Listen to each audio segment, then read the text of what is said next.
بسم اللہ الرحمن الرحیم۔ اسلام ہسٹری چینل کے تمام ویورز السلام علیکم۔ ایک پارسا کو سونے کی اینٹ کہیں سے مل گئی۔ دنیا کی اس دولت نے اس کے نور باطل کی دولت چھین لی، اور وہ ساری رات یہی سوچتا رہا کہ اب میں سنگ مرمر کی ایک عالی شان حویلی بنواؤں گا، بہت سے نوکر چاکر رکھوں گا، عمدہ کھانے کھاؤں گا اور اعلیٰ درجے کی پوشاک سلواؤں گا۔ غرض تیمول کے خیال نے اسے دیوانہ بنا دیا۔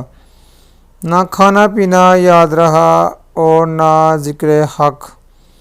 صبح کو اسی خیال میں مست جنگل میں نکل گیا۔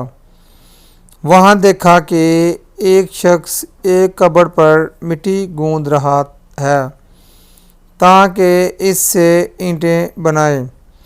یہ نظارہ دیکھ کر پارسا کی آنکھیں کھل گئیں اور اس کو خیال آیا کہ مرنے کے بعد میری قبر کی مٹی سے بھی لوگ اینٹیں بنائیں گے، عالی شان مکان، اعلیٰ لباس اور عمدہ کھانے سب یہی دڑے رہ جائیں گے۔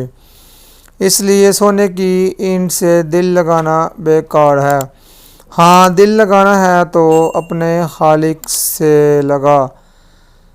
یہ سوچ کر اس نے سونے کی اینٹ کہیں پھینک دی اور پہلے کی طرح زاہد و قناعت کی زندگی بسر کرنے لگا۔